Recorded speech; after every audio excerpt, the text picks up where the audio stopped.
श्री स्वामी समर्थ. बखर. मुसलमान शिपायाचे पैसे वाढले. एकदा मोहरमच्या दिवसात महाराज अक्कलकोटास ख्वाजा पीराच्या दर्ग्यात बसले होते. तितक्यात एक मुसलमान शिपाई महाराजांना नमन करण्यासाठी आला. त्याच्या हातात एक तबक होते. ते तबक घेऊन तो मुसलमान शिपाई फकिरी मागण्यासाठी जात होता. परंतु महाराज दिसल्यामुळे महाराजांचे दर्शन घेण्याकरिता तो समर्थांजवळ आला. त्या मुसलमान शिपायाने आपल्या हातातले तबक महाराजांपुढे ठेवले. महाराजांनी तबक घेतले आणि त्या तबकातले 5-6 पैसे हातात घेऊन मोजू लागले. मोजलेले पैसे पुन्हा तबकामध्ये टाकून पुन्हा ते पैसे आपल्या हातात घेत होते. असे मोजता मोजता तबकामध्ये बरेच पैसे दिसू लागले. हा चमत्कार पाहून तो मुसलमान शिपाई म्हणाला, महाराज, पैसे जमने लगे. हे ऐकताच महाराजांनी तबक खाली ठेवले. तेव्हा तबकामध्ये फक्त 5-6 पैसे राहिले होते. श्री समर्थ. बखर. गणेश हरी सोहनी. गणेश हरी सोहनी यांचे द्वितीय कुटुंब, पत्नी, वारल्यानंतर त्यांच्या मनात तिसरे कुटुंब करण्याचा विचार आला. परंतु त्यांची श्रींवर भक्ती असल्याकारणाने गणेश सोहनी यांनी महाराजांना विचारले की महाराज, तिसरे लग्न करावे की न करावे. तेव्हा महाराजांनी जबाब दिला, लग्न करू नये. आणि त्यानंतर महाराज रिकामी चिलीम ओढू लागले. या कृतीवरून त्यांनी असे दाखवले की लग्न करून सुखी होणार नाहीस. पुढे गणेश सोहनी काही कामानिमित्त बडोद्यास गेले. तेव्हा त्यांनी तिकडे एका मुलीबरोबर लग्न केले आणि समर्थांच्या आज्ञेचा भंग केला. त्यामुळे त्याचा अतिशय वाईट परिणाम पुढे गणेश सोहनी यांना भोगावा लागला. लग्नानंतर 8व्या दिवशी त्यांच्या पत्नीचा जिना उतरताना पाय घसरला आणि त्या खाली पडल्यामुळे त्यांच्या पत्नीची कंबर मोडली. पुष्कळ औषधे केली, परंतु त्या काही बऱ्या झाल्या नाही. त्यांना रोज पाटावर बसवून जिकडे तिकडे फिरवावे लागे. तेव्हा गणेश सोहनी यांना महाराजांनी रिकामी चिली मोडण्याची जी कृती केली होती तिचे वारंवार स्मरण होई. पण उपयोग काय? श्री स्वामी समर्थ. बखर. श्रीपाद भटाचे जोडावे गेले. एकदा श्री स्वामी समर्थ मोडींच्या वाड्यात असताना मोहरमचे दिवस असल्याकारणाने श्रीपाद भट पुजारी व भुजंगा शिपाई ताबूत पाहण्याकरिता जाऊ का याची आज्ञा मागण्याकरिता महाराजांजवळ आले. तेव्हा महाराजांनी जाऊ नकोस म्हणून सांगितले. तरी देखील दुसऱ्या सेवेकऱ्याला महाराजांजवळ बसवून ते दोघे ताबूत पाहण्याकरिता निघून गेले.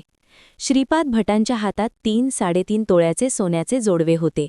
ते त्यांनी गर्दीत कोणी काढून घेईल म्हणून भुजंगा शिपायाच्या हातात दिले. परंतु भुजंगा शिपायाने ते सोन्याचे जोडवे गर्दीत हरवेल म्हणून भटांकडून घेण्यास इन्कार केला. परंतु आपण जवळच आहोत असे सांगून श्रीपाद भटांनी बळेच ते जोडवे भुजंगा शिपायाच्या हातात दिले. हजारो लोकांच्या गर्दीत मजा पाहत ते दोघेही गर्दीत शिरले. ताबुतांवर रेवड्या आणि खारका घेऊन भुजंगा शिपाई उरमू लागला आणि रेवड्या उडवताना श्रीपाद भटांचे सोन्याचे जोडवे देखील उडून गेले. त्यानंतर भुजंगा शिपाई आणि श्रीपाद भट घाबरून गेले. त्या गर्दीत देखील त्यांनी जोडवे शोधण्याचा खूप प्रयत्न केला, पण जोडवे काही मिळाले नाही. त्यानंतर ते दोघेजण रडत रडत महाराजांजवळ आले. तेव्हा नको म्हणत असताना देखील कशाला झक मारायला गेलास म्हणून महाराज दोघांवर रागावले आणि त्या दोघांना खूप शिव्या दिल्या. त्यानंतर अपराधाची क्षमा करावी आणि आलेले संकट दूर करावे म्हणून भुजंगा शिपायाने महाराजांजवळ प्रार्थना केली. भुजंगा शिपायावर महाराजांची फार प्रीती होती.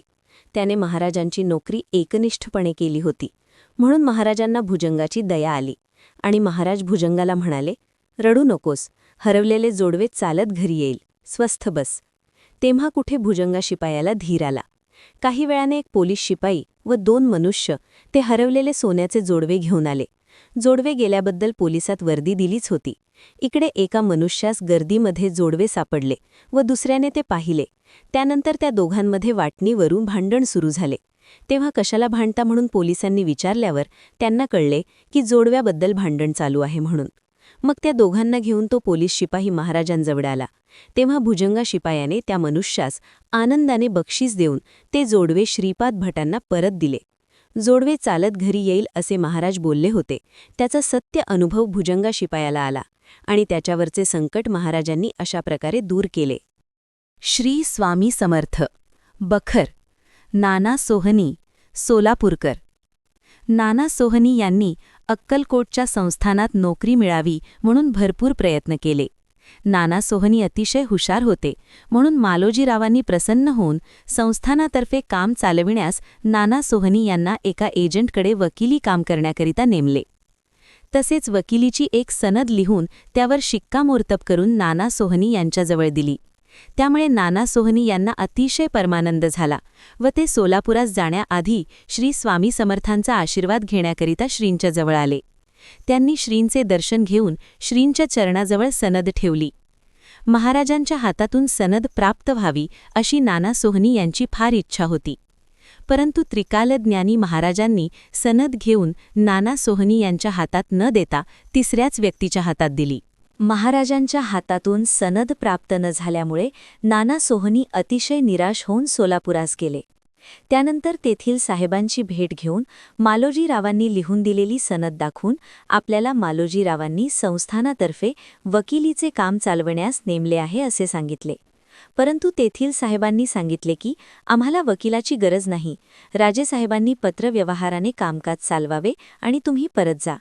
तेव्हा नाना सोहनी यांना श्रींनी सनद आपल्या हातात न देता थेट तिसऱ्या व्यक्तीच्या हातात का दिली याचे कारण कळले.